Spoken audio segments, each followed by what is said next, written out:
Hello everyone, welcome to Joyce world. Hope you are fine. आज के video में मैं आरटीई के अंडर जो एडमिशन्स होते हैं, मुफ्त में जो एडमिशन्स होते हैं आरटीई के अंदर 25% कोटा से सभी सरकारी और प्राइवेट स्कूल्स में, उसके लिए आपको क्या डॉक्यूमेंट्स चाहिए, क्या कागजात चाहिए, उसकी संपूर्ण जानकारी मैं आपके साथ शेयर करूंगी। पूरी तरह से अच्छे से एक्सप्लेन करूंगी क्या कागजात आपको किस तरह से चाहिए।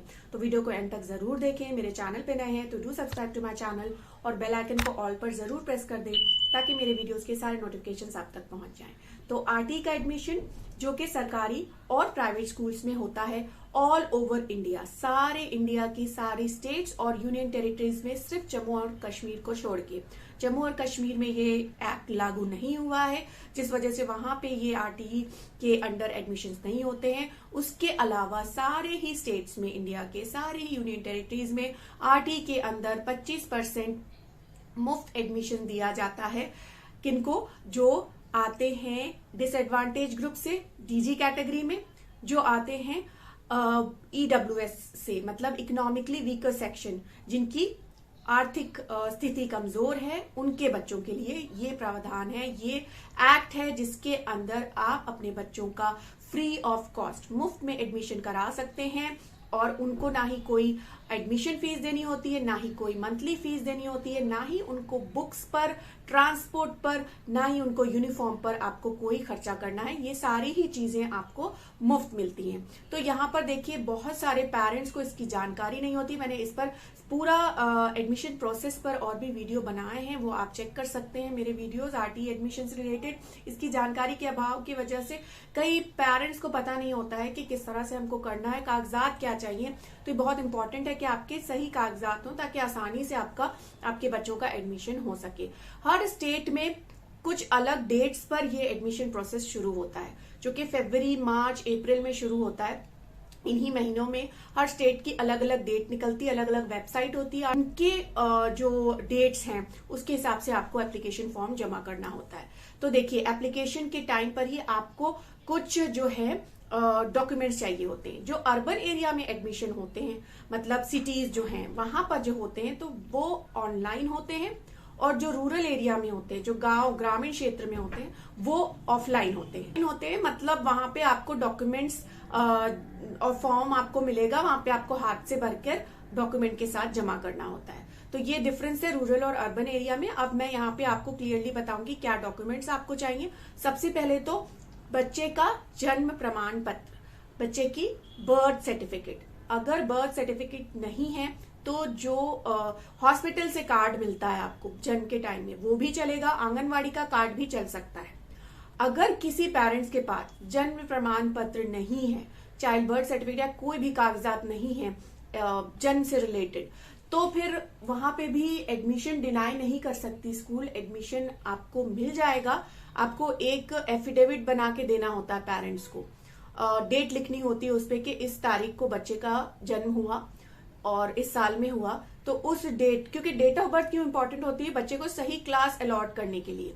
तो अगर ये नहीं है आपके पास ये कागजात, तो आपकी जो डेट आप मेंशन करेंगे, पेरेंट्स जो डेट आप माता पिता जो डेट मेंशन करेंगे, उसके आधार पर ही उसका डेट ऑफ बर्थ माना जाएगा और उसे उस क्लास में एडमिशन दिया जाएगा। मगर आपको 3 से 6 महीने के अंदर ये बना के आपको कागजात जमा करने होते हैं। एडमिशन से डिनाई नहीं कर सकते हैं कोई भी स्कूल आरटीई के अंदर। अगर बच्चे के पास कागजात नहीं है तो एडमिशन हो जाएगा। ये ना हो कि कागजात की वजह से बच्चे का पढ़ाई रुक जाए। तो इसीलिए एडमिशन मिल जाएगा एफिडेविट बनाने पर, मगर आपको 3 से 6 महीने में डॉक्यूमेंट सबमिट करने होते हैं, ये जरूरी होता है। तो ये हो गई बर्थ सर्टिफिकेट से रिलेटेड। अब आती फोटोग्राफ। बच्चे की कम से कम 2 फोटोग्राफ आपको चाहिए रहती है। फोटोग्राफ आप घर पे खींच लें या स्टूडियो में खींच लें, जैसा आपको सही लगे। फोटोग्राफ की हर जगह जरूरत पड़ती है, तो बच्चे का फोटोग्राफ होना जरूरी है। उसके बाद पेरेंट्स का आईडी प्रूफ। पेरेंट्स का आईडी प्रूफ में आप लगा सकते हैं अपना ड्राइविंग लाइसेंस, या आपका आधार कार्ड, या आपका वोटर आईडी कार्ड, या आपका कोई भी गवर्नमेंट का जो आईडी कार्ड होता है, वो आप लगा सकते हैं। इसमें आपकी आईडी प्रूफ की, पेरेंट्स की आईडी प्रूफ जरूरी होता है।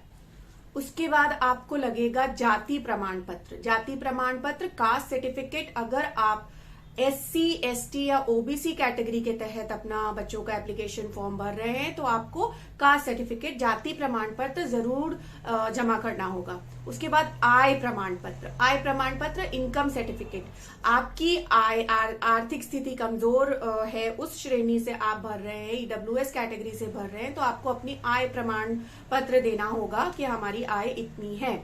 तो इसके लिए क्या है, स्टेट की अलग अलग जो है फिक्स वो होती हैं, आय का जो मापदंड है वो अलग अलग होता है। कहीं पे 3.5 लाख से कम, कहीं पर 2.5 लाख से कम, कहीं पर 1 लाख से कम सालाना आय वालों को ये प्रोविजन मिलता है। तो आपको अपनी पर्टिकुलर स्टेट, जिस स्टेट से आप बिलोंग करते हैं, वहां की वेबसाइट पर चेक करना होगा कि कितनी आय के अंदर जो अभिभावक आते हैं, पेरेंट्स आते हैं, उनके बच्चों का एडमिशन हो सकता है। हर स्टेट का अलग अलग क्राइटेरिया होता है, तो ये जरूर आप जानकारी हासिल करने। आप RTE लिखकर अपनी स्टेट का नाम लिखेंगे, गूगल पर सर्च करेंगे तो आपको उस स्टेट की RTE की वेबसाइट का लिंक मिल जाएगा। वहां पे क्लिक करके आपको संपूर्ण जानकारी मिल जाएगी, कब से फॉर्म निकल रहे हैं भी, और आपको किस क्या क्या चीजें चाहिए, और फिर आपको आपकी आय कितनी होनी चाहिए अगर आप EWS कैटेगरी से भर रहे हैं फॉर्म। तो ये जरूर आप ध्यान रखें, क्योंकि कई जगह ना कोई अगर मैं आपको एक पर्टिकुलर आय बता दूं और दूसरे स्टेट पर कहीं आप बिलोंग करते हैं, वहां पे कुछ और आय हो, तो इससे आपको कंफ्यूजन होगा। तो आप अपनी स्टेट की जानकारी अपने स्टेट की RTE की वेबसाइट से जरूर हासिल करें। उसके बाद होता है डोमिसाइल सर्टिफिकेट, मतलब आप वहीं के रहने वाले हैं। मतलब देखिए, RTI का प्रोविजन स्टेट वाइज होता है, तो आप जिस स्टेट पे रह रहे हैं वहां की डोमिसाइल सर्टिफिकेट जरूरी है कि आप निवास प्रमाण पत्र जिसे कहते हैं, मतलब आप वहीं के निवासी हैं। क्योंकि ये ना हो कि इधर उधर से आके हम फॉर्म भर दें, तो डोमिसाइल सर्टिफिकेट आपको उसी स्टेट का होना जरूरी है। उसके बाद अनाथ बच्चे जो हैं, ऐसा किसी भी बच्चे के साथ ना हो, मगर अगर बच्चा अनाथ है तो माता पिता का जो है मृत्यु प्रमाण पत्र लगेगा, डेथ सर्टिफिकेट देना होगा। ये एक डॉक्यूमेंट जरूरी होता है। उसके बाद जो बेघर बच्चे हैं, जिनके पास घर नहीं है, स्ट्रीट पर रहते हैं, और जो माइग्रेंट वर्कर हैं, आप कई प्रवासी मजदूर होते हैं, दूसरे शहरों से आते हैं, तो उनको एक एफिडेविट बना के देना होता है, क्योंकि उनके पास तो डोमिसाइल सर्टिफिकेट नहीं होगा, उनका कोई घर नहीं है, तो उनके पास ID प्रूफ की भी दिक्कत आएगी, जिसमें एड्रेस प्रूफ दे सकें आप। तो उनको एक एफिडेविट नोटरी के पास जाके बनाना होता है, सेल्फ अटेस्ट करके कि हम प्रवासी मजदूर हैं या हम बेघर हैं। तो उनके लिए भी ये प्रोविजन है। ये नहीं है कि जो स्ट्रीट पर रह रहे हैं, जिनका घर नहीं है, उनको एडमिशन नहीं मिलेगा। वो बच्चे भी ये चीज इस चीज का फायदा उठा सकते हैं। तो मैं उम्मीद करती हूँ कि आप लोग जो भी वीडियो मेरा ये देख रहे हैं, अगर आपके लिए जरूरी नहीं है तो उन तक ये जानकारी पहुंचाएं जो शायद इंटरनेट के माध्यम से इस जानकारी को नहीं हासिल कर सकते, जो बहुत ही गरीब है, जो बेघर हैं, जो माइग्रेंट वर्कर हैं, मजदूर हैं, जो दिन भर मेहनत करते हैं और सोचते भी नहीं है कि हमारे बच्चों को पढ़ाई का मौका मिले। तो उन तक ये बात जरूर पहुंचाएं। अपने आसपास जो बच्चे नहीं पढ़ रहे हैं, आपके यहाँ काम करने वाले या आपके आसपास जो काम करते हैं उनके बच्चे, तो उन तक ये बात जरूर पहुंचाएं। हमारी जिम्मेदारी है, जब गवर्नमेंट ने इस चीज का प्रोविजन दिया है तो ज्यादा से ज्यादा इसका लाभ उठा सके लोग, क्योंकि जानकारी नहीं होने की वजह से लोगों को पता ही नहीं होता है, वो एडमिशन करवाते ही नहीं है। कई सीट्स खाली रह जाती हैं RTE के तहत। आप कितने स्कूल्स में देखते हैं कि क्या कोई गरीब बच्चे पढ़ते हैं आपके बच्चों के साथ क्लास में? नहीं, ऐसा नहीं होता, बहुत कम हमें देखने को मिलता है, और ये बहुत दुख की बात है, क्योंकि जानकारी मिलेगी अगर तो जरूर मुफ्त में कौन नहीं पढ़ाना चाहेगा, अगर जिसके पास पैसों की कमी है। तो उन तक ये जानकारी पहुंचना बहुत बहुत जरूरी है। तो ये सारे डॉक्यूमेंट्स जो है मैंने बताया है, ये जरूर आप बना के रख लें। अगर आपके पास नहीं है, अभी आपके पास टाइम है, तैयार कर लें। अभी कोई किसी भी स्टेट में RTE के तहत एडमिशन शुरू नहीं हुआ है, बट फरवरी से होना शुरू हो जाता है, डेट्स निकलने लगेगी। फरवरी, मार्च, अप्रैल बहुत इंपॉर्टेंट मंथ्स हैं। आप डॉक्यूमेंट्स जो भी हैं, फोटो बनवानी है या आपको कोई भी अदर डॉक्यूमेंट बनाना है तो वो बना लें, आपके लिए जरूर काम आएगा और वक्त पर आपके बच्चों का एडमिशन हो जाएगा। तो ये था आज का वीडियो। आई होप कि आपको पसंद आया होगा। पसंद आएगा तो do it the like button, और सबके साथ शेयर जरूर करें ताकि सही जानकारी जिसको चाहिए उसे मिल सके। तो that's it for today. Thank you so much for watching.